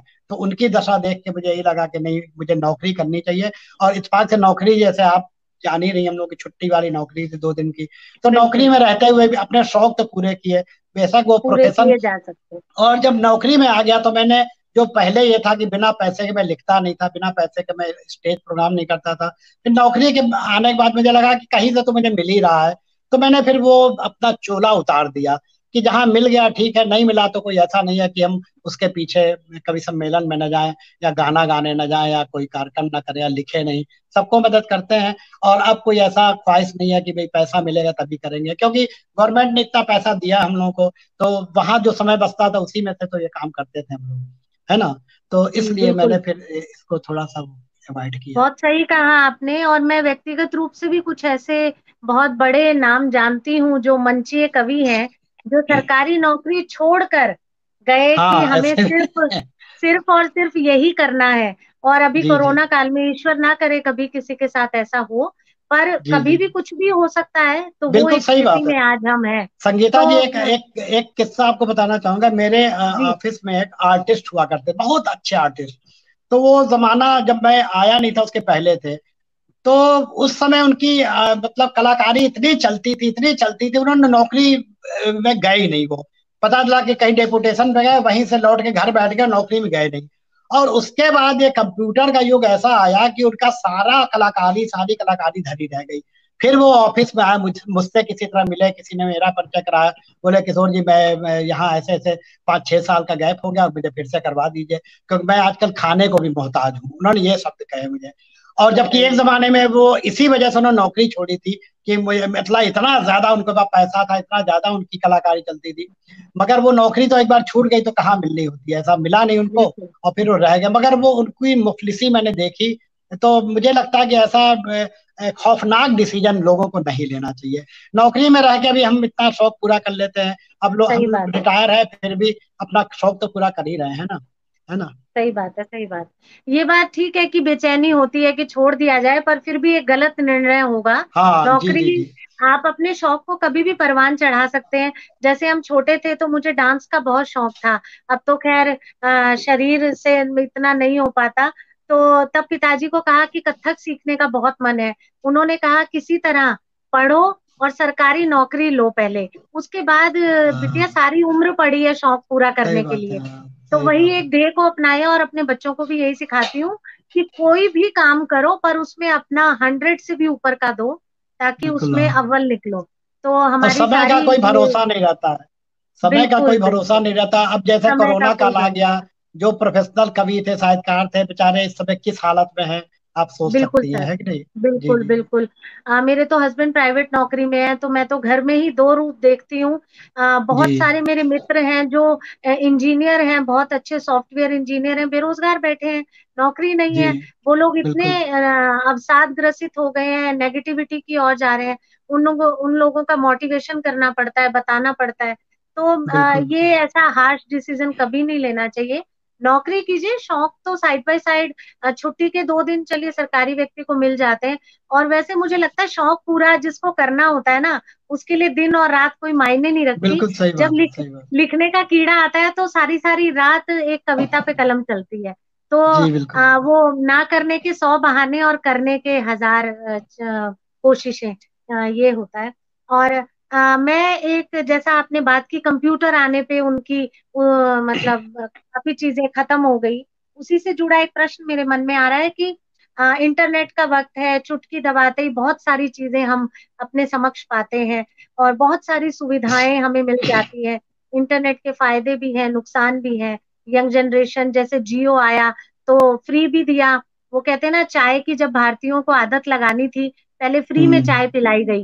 अब हम चाय के इतने चुस्तू हो गए हैं कि सुबह उठते ही चाय चाहिए। फिर दफ्तर में, मुझे याद है नई नई नौकरी लगी तो कहा गया, मैडम मैं अनुवादक भर्ती हुई थी, तो अनुवाद कैसे होगा, आप चाय तो पीती नहीं है, पहले चाय पिए। तो ऐसे ही चाय की आदत डाली। फिर इंटरनेट जैसे आया, हम लोग इसके आदी हुए, और फ्री में मिलने लगा तो बच्चे कुछ गलत चीजें भी देखने लगे। जी हर जी जी तकनीक के अपने फायदे नुकसान होते हैं। तो मतलब सब चीज अच्छी है within a certain limitations, सीमा में रहकर अगर की जाए। तो सर, मैं आपसे जरूर जानना चाहूंगी आपके विचार कि इंटरनेट से बहुत सारे रिश्ते भी मिले, बहुत अच्छे जी आत्मीय संबंध भी बने, बहुत सारी सुविधाएं मिली, पर उसके साथ साथ धोखे भी मिले, बहुत जी सारी बिल्कुल। छटपटाहट, बेचैनी, और बहुत रिश्तों की टूटन को भी हमने जी जी महसूस किया। तो जी आप बिल्कुल। कहाँ तक इससे सहमत हैं आप?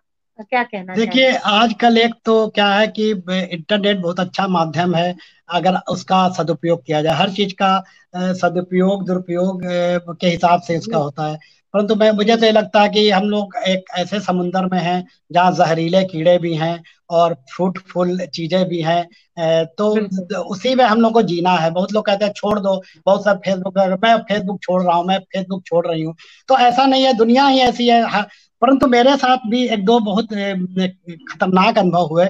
एक बार तो मेरा पैसा चला गया इस चक्कर में, क्योंकि ओ मुझे शुरू में माय इतना मालूम नहीं था, और किसी ने नेट के माध्यम से कुछ पूछा पाछा और मैं बता दिया, चला गया।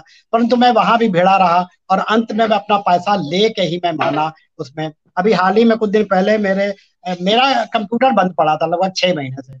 उसी बीच एक मैसेज आ गया ईमेल पे, मोबाइल पे देखा कि मेरे पास आपके बहुत सीक्रेट चीजें हैं, ऑफिस की, घर की, और ये अगर आपको उन ओ। चीजों को बचाना है तो आप मुझे बिटकॉइन, वो होता है ना पैसों का कुछ खेल कूद होता है पैसों का, आप जी इतना जी जी। बिटकॉइन मनी हमें सेंड कीजिए। और उसने बड़ी धमकी दी थी कि आपने किसी को भी बताया, चालाकी कोई ना करे, होशियार बताया तो आपकी जान के लाले पड़ जाएंगे, और आपके जितने वो है सीक्रेट्स हैं वो सब आपके फेसबुक और व्हाट्सएप पे मित्रों, और उसने मेरा ईमेल का वो भी पासवर्ड भी थोड़ा सा बताया उसने, तो मैं डर गया।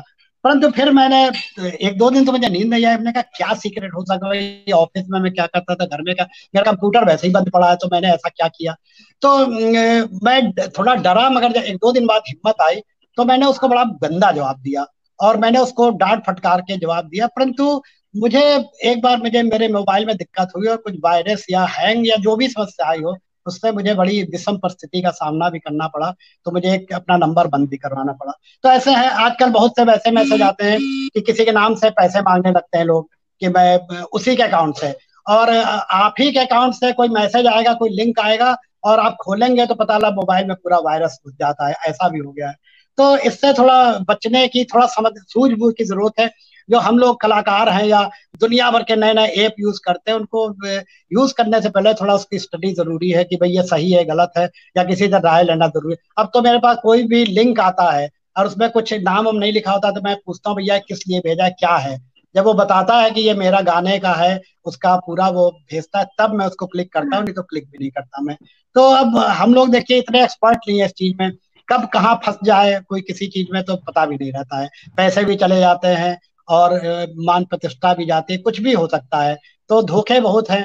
और फेसबुक पे फेक आईडी के उससे आप देखती रहती कितने वो हाँ, होते हैं। मैं तो मैं विशेषकर इसी से जुड़ा मैं इसी हाँ से जुड़ा इसी प्रश्न पे आ रही थी कि जी फेसबुक पे फेक आईडी भी बहुत है। जी जैसे जी कल जी ही मुझे एक फोन आया कि उन्होंने बोला, सज्जन ने, कि संगीता जी, मैंने आपकी फोटोज देखी इंस्टा पर और आपकी जी वीडियोस देखी, चैनल देखा, तो मतलब आप बहुत अच्छा काम कर रही हैं, जो भी उन्होंने कहा। तो मतलब कई बार मैं भी बहुत देर फोन काटने के बाद सोचती रही कि क्या ये सही फोन था, कहीं मैं हाँ, ठीक व्यक्ति से बात कर रही थी या नहीं। तो आप जरूर इस विषय पे अपने विचार रखिएगा कि फेक आईडीज को हम कैसे पहचान सकते हैं, एक बात। और दूसरी बात ये कि जो आईडीज, जैसे आजकल बहुत सारी रिक्वेस्ट आ रही है, प्रोफाइल लॉक कर रखे हैं लोगों ने। जी जी मुझे जी जी समझ जी नहीं आ रहा कि जब आपने प्रोफाइल को लॉक किया हुआ है तो आप क्यों जुड़ना चाहते हैं? आप लॉक रहिए ना, घर में बिल्कुल रहिए। बिल्कुल बिल्कुल सही जब बात आप है, सही जग बात जाहिर हो रहे हैं, सबके सामने है। आ रहे बिल्कुल हैं, तो हाँ खुल के आइए ना, हाँ। मुखरता में। बिल्कुल तो बिल्कुल बिल्कुल। क्या नए बच्चों को, नई जनरेशन जो देख रही है फेसबुक पर आते हुए, फेक आईडी से कैसे बचें, और कैसे हम लोग ये आइडेंटिफाई कर पाए ये सही है ये गलत है, इस बारे में देखिए, जरूर आप। सबसे बड़ी बात यह है कि उतावलेपन में हर किसी को मित्र बनाना आज के समय में जी। उचित नहीं है। जब किसी का बहुत प्रस्ताव अच्छी। आता है, अब जैसे लॉक होती है प्रोफाइल, तो मैं उसको डिलीट मार देता हूँ, क्योंकि मैं क्यों हम्म। उसको जबरदस्ती, हालांकि उससे बहुत लोग जुड़े भी रहते हैं, मगर क्या मतलब है। अच्छा, जब भी किसी की रिक्वेस्ट आती है, विशेषकर पहले तो मैं आंख बंद करके मैं भी ले कर लेता था, या किसी को भी दोस्त बना लेता था, जुनून था कि सब ज्यादा ज्यादा लोगों को जोड़े। तो अब थोड़ा सा जब से ये धोखाधड़ी के मामले ज्यादा हुए हैं, तो जब पूरी प्रोफाइल देखता हूँ, उसकी पूरी टाइमलाइन पे जाके देखता हूँ ये किस विचारधारा का है। अगर उसकी विचारधारा एकदम एक तरफा है, बिल्कुल एक ही पॉइंट पे चल रहा, तो उसको मैं नहीं लेता हूँ। हाँ, सब मिक्स हो, हर के विषय पर बोले, पक्ष विपक्ष दोनों की बात करता हो, तो मैं उसको देखता हूँ। और उसके मित्रों का भी देखता हूँ कि उससे जुड़े कौन कौन लोग हैं। तो जुड़ने में भी इतना नहीं विश्वास होता है, क्योंकि जुड़ तो कोई भी जाता है, परंतु विशेषकर मैं उसकी टाइम लाइन कोशिश कर रहा हूँ अंत तक देखूं। अगर उसमें चीजें मिल जाती हैं तो बहुत अच्छा है, उसकी रुचि पता चल जाती है, उसके सारी बातें पता चल जाती है, विचार कैसे है, उसके थॉट्स कैसे हैं, तो उसको मित्र बनाना चाहिए। बाकी ये है कि शक्ल देखी, और शक्ल तो आजकल शक्ल भी फेक होती है, पता लगा पुरुष स्त्री बना बैठा है, स्त्री पुरुष बनी बैठी है, कोई बढ़िया जवान बनी बैठी है, जवान बढ़िया बनी बैठी है, तो ये हो रहा। तो लोग प्रोफाइल की एक प्रोफाइल पिक्चर लगा देते हैं जवानी की, वही चलती रहती है 60 साल तक, है ना। तो मैं तो खैर कम बदलता हूँ बेटा, देखा होगा, मगर ऐसा होता है। तो इसलिए इन सब से बचने के लिए, और कब कहाँ पे आदमी फंस जाए इसका कुछ भी नहीं होता। मेरे साथ भी बहुत से फेक आइडिया है, और बाद में पता चला ये तो लड़का है, और वो जैसी बातें करता पकड़ा गया। या मेरी शशि श्रीवास्तव के पास आता था तो पता लगा लड़की बना है और वो है लड़का, तो पकड़े जाते बताइए। हैं। तो सबसे बड़ी बात यही है कि कायदे से देखना चाहिए पूरी प्रोफाइल, और विशेषकर उसकी टाइम लाइन को भी थोड़ा रिसर्च करना चाहिए कि उसने क्या क्या पोस्ट की है, कैसी कैसी चीजें उसने लिख रखी है अपनी टाइम लाइन पे। तो बिल्कुल इससे बिल्कुल सही बचने की बात है। उम्मीद ज्यादा रहेगी। जी जी। शुरुआती दौर में मुझे भी ऐसे अनुभव हुए। एक कोई नाम इस समय पूरा याद नहीं आ रहा, कोई कुशवाहा जी थे। उनके जी लिए तो लगभग सभी महिलाओं ने लिखा कि वो इनबॉक्स में आकर ऐसी ऐसी बातें कहते थे। फिर उनका हाँ घेराव हुआ और उनको लताड़ के जब उनको, वो खुद ही वहां से शर्मिंदगी से फेसबुक से आउट हो गए। तो ऐसे जी जी अनुभव होते ही रहते हैं। कुछ चीजें बिल्कुल मुझे लगता है कोई नहीं सिखाता, हम खुद के अनुभवों से भी सीखते हैं। बिल्कुल और बिल्कुल। सावधानी तो हर चीज में बरतनी बहुत जरूरी है। और संगीता जी, इसमें ये भी है कि केवल पुरुषों को भी दोष नहीं दे, हाँ स्त्रियां स्त्रियां भी ये काम जी करती जी। हैं। जिसका बिल्कुल जब बिल्कुल मौका मैं मिलता सहमत हूँ। है तो सब वो इस तरह के काम कर ही लेते हैं। ब्लैकमेल, हाँ मैं। ज्यादातर ऐसे बहुत आते हैं कि मेरा वो रिचार्ज करवा दीजिए मोबाइल, इस तरह के बहुत आते हैं। तो अब हम लोग तो सोचते हैं कि भाई पता नहीं होता, मगर इतनी क्या जरूरत है कि रिचार्ज कराने के लिए वो पहले ही दिन कोई मिलेगा, अगले दिन उसको रिचार्ज चाहिए। तो ऐसे लोगों को तो तुरंत ब्लॉक करना चाहिए, और क्या अपनी मित्रता सूची से भी हटाना चाहिए ऐसे लोगों को। क्या बात है। मुझे लगता जी था मुझे ही ऐसे इनबॉक्स आते हैं कि मेरा रिचार्ज करा दीजिए। पता नहीं वो देख के समझते होंगे कि मैं बड़ी धनाढ्य हूँ। ऐसा कुछ है हाँ, नहीं। पर आपको भी आते हैं, ये अच्छी बात है। ये तो मतलब जी लोगों बिल्कुल। ने शायद एक गुट बना रखा है इस तरीके का काम करने का। जी जी जी एक जी मुंबई से कोई थे, उन्होंने कहा पहले तो कि आपकी आवाज अच्छी है, मैं गजलें लिखता हूँ, तो आप इसको गा के मुझे वीडियो बना के भेजिए। तो मैंने कहा इतना समय नहीं होता वो आपका गाए। और फिर थोड़े दिन बाद उनका मेन मकसद आया जब सामने कि हमारा रिचार्ज करा दीजिए। तो मैंने कहा समय समय रहते हम बच गए, बहुत अच्छी बात है। सही बात है, बिल्कुल हाँ, सही बात है। उनकी वीडियो में श्रम नहीं लगा। तो हाँ इसी से जुड़ा एक और चीज मन में आ रही है तो पूछ लेती हूँ आपसे। और समय भी तेजी से दौड़ रहा है, लगभग 1 घंटा हो गया। और मुझे लग रहा है बहुत ही सार्थक और बहुत ही सफल चर्चा है, लोगों को बहुत ज्ञानवर्धन भी हो रहा होगा। सर मैं जानना चाहूंगी कि कुछ जैसे संस्थाएं, आप भी एक संस्था के साथ हैं, हम सब साथ साथ।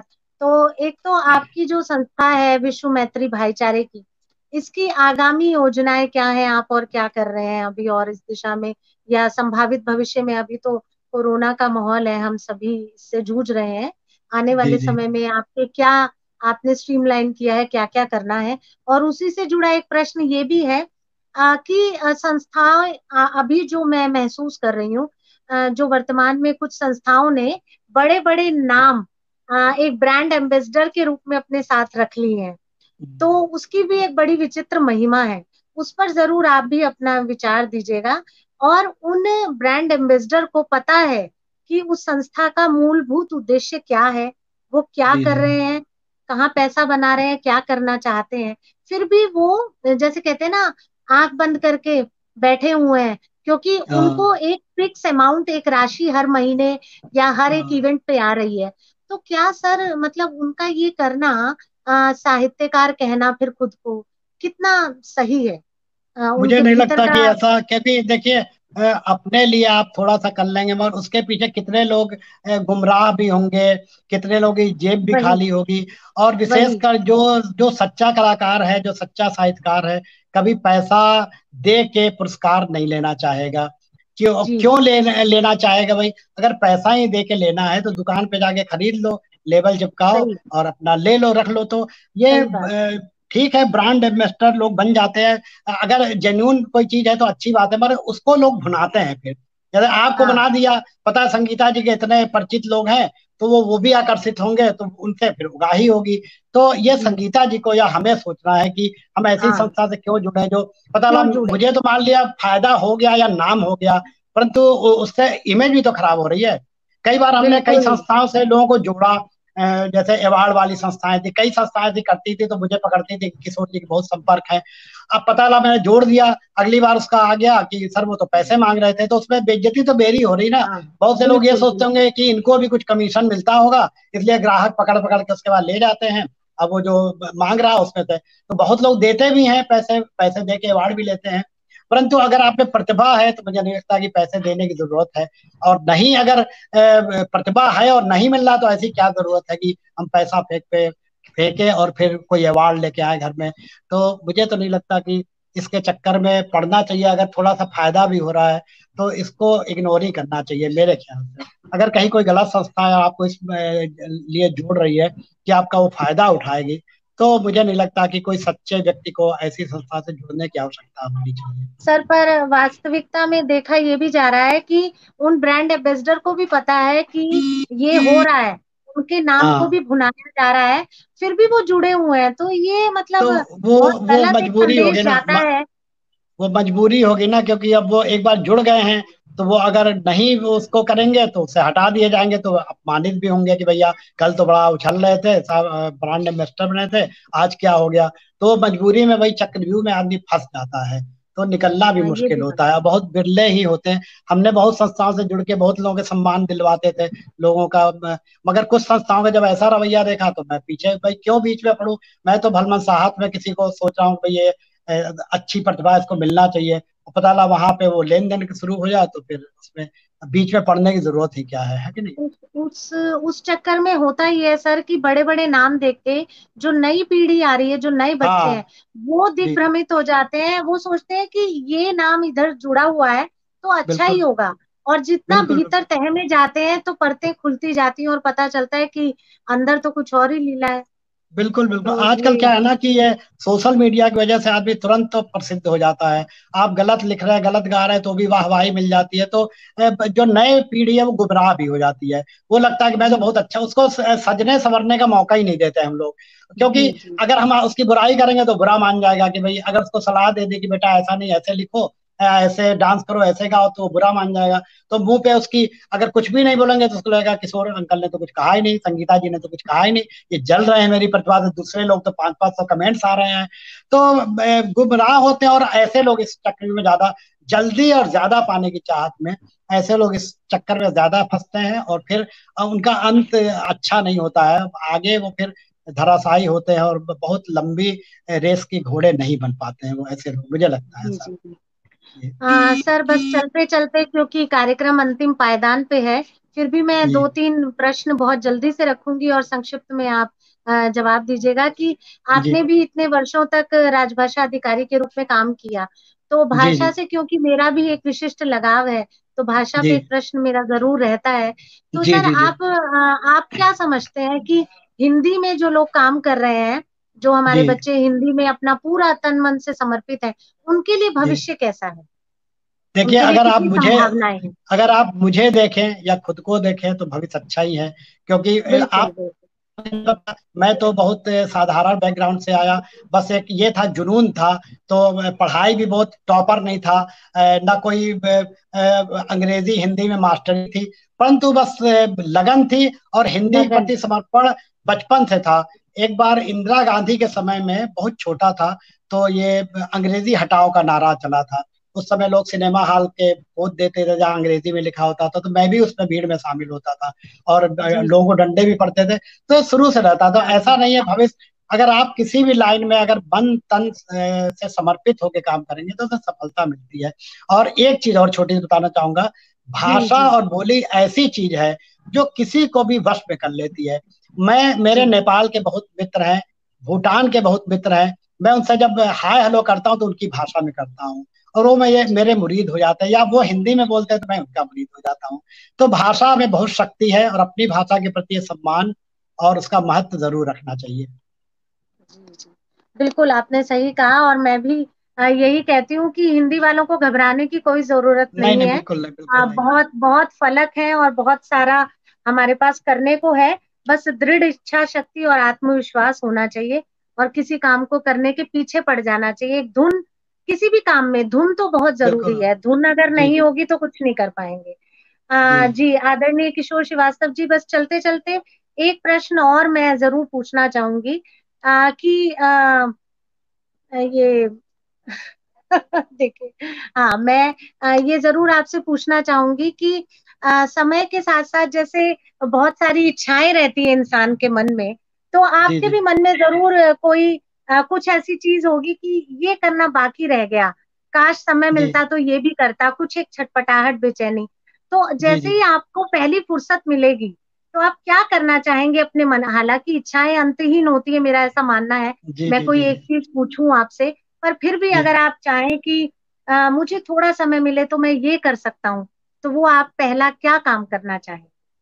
देखिए, पहली बात तो मेरी इच्छाएं अब सब पूरी हो चुकी हैं। मुझे मैं बहुत जिस जिस अच्छी बात क्षेत्र है। में करना था, मुझे गवर्नमेंट में संपादक बनना था, वो पूरा हो गया। मैंने गाना गा लिया, फिल्म बना ली, सब कुछ कर लिया। ये जरूर है कि एक मेरे पास बहुत अच्छी स्टोरी है, उस पर मैं कभी अच्छे तरीके से, क्योंकि अभी तक जो फिल्में बनाई हैं हम लोगों ने आपस में मिलजुल के बहुत सामान्य तरीके से बनाई है। परंतु एक हमारी स्टोरी है, बेशक उसमें शॉर्ट फिल्म बने, परंतु उसको हम मन से बनाने के लिए उसको रोक रखा है। और शायद यही मेरी एक आखिरी इच्छा है कि मैं एक अच्छी फिल्म बनाऊं, समाज के लिए एक संदेश पर फिल्म बनाऊं। और बस ये है कि इच्छाएं सब पूरी हो गई, मेरे सब भाई बंधु अच्छे से वाह, रहें, और बहुत खुश बढ़िया। रहें, स्वस्थ रहें, हिफाजत से रहें। और किसी पे बहुत कोई, और मुझे तो लगता है कि मैं जब दुनिया से जाऊं, तब मेरे बाकी लोग, मेरा कोई ना जाए दुनिया से। सर, आप शतायु हो चिरायु हो, ऐसी हमारी कामना है। और इच्छाएं पूरी हो गई, ये भी बहुत अच्छी बात है। और जो एक इच्छा अभी मन में है कि निर्देशन, आपके पास एक कहानी है और उस पे काम हो, तो वो जल्दी से आपका पूरा हो, ऐसी मेरी कामना है। जी जी। अंतिम पायदान पे एक प्रश्न ये भी कि अभी जो वर्तमान पीढ़ी है हमारी, उनके लिए आप क्या संदेश देना चाहेंगे? जो मैंने भी इस पर लिखा, अंकों और प्रतिशत की रेस में जो बच्चे दौड़ रहे हैं, मतलब जी जी। जी बहुत कि नंबर पाले, 100 में से 100। हमारे जमाने में तो 75 क्या 60 आ जाते थे तो पिताजी पूरे मोहल्ले में धुआं उठा देते थे कि बिल्कुल फर्स्ट बिल्कुल। डिवीजन में भी लड़की पास हुई है, और मिठाइयां बंटती थी। आजकल सर जी 100 में से 97 भी आ रहे हैं तो बच्चे हताश हैं, मेरे 3 नंबर कट गए। तो उन जी। बच्चों जी के लिए जरूर आपके मुखारविंद से कुछ प्रेरित वाक्य जरूर आपके। देखिए, अंकों के माया जाल में उलझेंगे तो शायद अंक तक ही सीमित रह जाएंगे। तो उससे बाहर निकल के हमें अपनी असली प्रतिभा दिखानी होगी, बजाय अंक दिखाने के। हम अगर अपनी असली प्रतिभा दिखाएंगे तो हम कम अंक पाकर भी किशोर बन सकते हैं। क्या बात। तो इसलिए ऐसा कुछ नहीं है कि मैं, हमारे स्कूल में तो फेल होने वाले बच्चे भी लड्डू खाते दिख जाते थे। तो हमारे जी जमाने जी में तो ऐसा भी होता था। कम नंबर, अगर सेकंड डिवीजन आ गए तो भी मिठाइयाँ खूब बंटती थी। अब तो डांट पड़ती है, अगर 100 में 98 आ गए, 95 आ गए तो डांट पड़ती है। मगर उस समय तो पता सही लगा बात। 45 नंबर आना भी बहुत बड़ी बात होती थी। और खूब, और अब देखिए, अगर अंक के खेल में हम लोग भी उलझे रहते तो शायद हम लोग आज यहाँ ना होते। तो अंक बिल्कुल के अलावा बिल्कुल। अपनी काबिलियत, अपनी खासियत पे भी ध्यान देना चाहिए। और हर किसी में खूबी बनी भरी पड़ी है, तो उसको अंकों तक सीमित न रखें। पेरेंट्स भी मेरे ख्याल से अपनी और चीज डेवलप करें, उनमें जो भी चीज है उसको डेवलप करें, बजाय अंक बिल्कुल। के ऊपर नजर रखने के, है ना। बहुत अच्छा कहा सर आपने। और जरूर जितने भी युवा नई पीढ़ी जो सुन रही होगी, उनको जरूर एक उत्साह मिला होगा और वो जरूर प्रेरित हुए होंगे कि अंकों की दौड़ पे हमें नहीं भागना, अपने भीतर जो कुछ भी दबा छुपा है उस पे काम करना है, उसको बिल्कुल वर्कआउट करना है। बिल्कुल। और आपका जी तो नाम ही किशोर है, तो आप तो मुझे लगता है कि एक आयु सीमा के बाद तक भी, अंत तक भी आप किशोर ही रहेंगे। और ऐसा बिल्कुल नहीं हो सकता कि इतनी अच्छी सार्थक चर्चा हो और एक हरफन मौला व्यक्तित्व से हम मिल रहे हों और सारी दुनिया आज उनको देख रही है 10 न्यूज़ चैनल के माध्यम से, तो सर ऐसा तो हो ही नहीं सकता कि आपको बिना सुने हम जाने दें। तो एक ऐसा नहीं है। मिमिक्री लता जी वाली मेरा मन वो है, अगर आप सुनाए, बाकी जो आपका मन हो, कोई कविता, आपके पसंद का गाना, कोई मिमिक्री, जी जी। जो भी आप हमारे श्रोताओं चलिए के लिए। पहले तो मैं हाँ एक मुक्तक अपने बारे में सुना देता हूँ, जो मैंने जी जी, अपने स्वागत है सर। अपने व्यक्तित्व पर लिखी है। जी, नहीं रिश्तों का मैं कोई कभी व्यापार करता हूँ, क्या नहीं बात। रिश्तों का मैं कोई कभी व्यापार करता हूँ, गले वाह से वाह। जो भी लग जाए उसे आभार जी जी। करता हूँ, गले से जो भी लग जाए उसे आभार करता हूँ। मगर मैं मानता हूँ, मगर मैं मानता हूँ एक मुखौटा है मेरे मुख पर, मगर मैं अच्छा, मानता हूँ एक मुखौटा है मेरे मुख पर, कि जिससे दुश्मनी होती उसे भी प्यार करता हूँ, कि जिससे दुश्मनी क्या होती बात है, उसे वाह भी वाह वाह। प्यार करता हूँ। वाह वाह वाह, क्या बात है। बहुत अच्छा। और बहुत बताइए। बढ़िया, बहुत बढ़िया। बस एक मिमिक्री और चलते चलते, या कोई गाना आपकी पसंद का, और फिर हम विदा अच्छा लेते चलिए, हैं। जी एक मैं ज्यादातर पुराने गाने गाता हूँ, तो एक एस टी बर्मन जी का बिना वाद्य यंत्र के जी वैसे गाना ठीक नहीं लगता, मगर जी सुन जी। मेरे बंधु रे, क्या बात सुन है। मेरे मितवा, सुन मेरे साथी रे, सुन मेरे बंधु रे, सुन मेरे मितवा, सुन मेरे साथी रे। होता तू पीपल में होती अमर क्या बात। लता तेरी, होता वाह। तू पीपल में होती अमर लता तेरी, तेरे गले माला बनके, तेरे गले माला वाह वाह। बनके पड़ी मुस्काती रे, सुन मेरे साथी रे, सुन मेरे बंधु रे, सुन क्या बात है, मेरे क्या बात है। मितवा, वाह सुन वाह। मेरे साथी रे, क्या बात है, सुन वाह वाह वाह। मेरे साथी रे। क्या बात है, क्या बात है। बहुत बढ़िया। मैं 10 न्यूज़ चैनल की ओर से आपका बहुत बहुत धन्यवाद देती हूँ कि आप समय निकालकर हमारे सभी दर्शकों से आज आपकी इन शब्दों, इन प्रेरक शब्दों के माध्यम से, और आपके पूरे संघर्ष यात्रा के माध्यम से जो सभी को आज एक सीख मिली, और मुझे लगता है कि बहुत लोग बहुत कुछ सीखेंगे आज। और सर, ये मुझे लगता है हमारे सभी जो भी किसी भी क्षेत्र में कुछ कर रहे हैं, उन सभी के लिए आप हमेशा स्वस्थ रहें और हमें सृजनात्मक बनाए रखें। इसलिए आप हमारे प्रेरणा स्रोत बने रहें, ताकि आपको देख के, सुन के हम लोग भी थोड़ा थोड़ा कुछ कर पाने की हिम्मत जुटा सकें। तो मैं आपके लिए ही कहना चाहूंगी कि कोई भी दुख मनुष्य के साहस से बड़ा नहीं, हारा वही जो लड़ा नहीं। तो बहुत जैसे बढ़िया। आप हैं, मैं हूँ, हम सब लगातार लड़ना, मतलब संघर्षरत हैं। तो सभी युवा पीढ़ी जो भी देख सुन रहे हो, संघर्ष करिए, और देर से ही सही सफलता मिलती है। तो आपको बहुत बहुत आभार, और सभी देखने सुनने वालों का बहुत बहुत धन्यवाद। धन्यवाद सर, आदरणीय किशोर श्रीवास्तव जी, धन्यवाद। जी नमस्कार, नमस्कार। नमस्कार सर।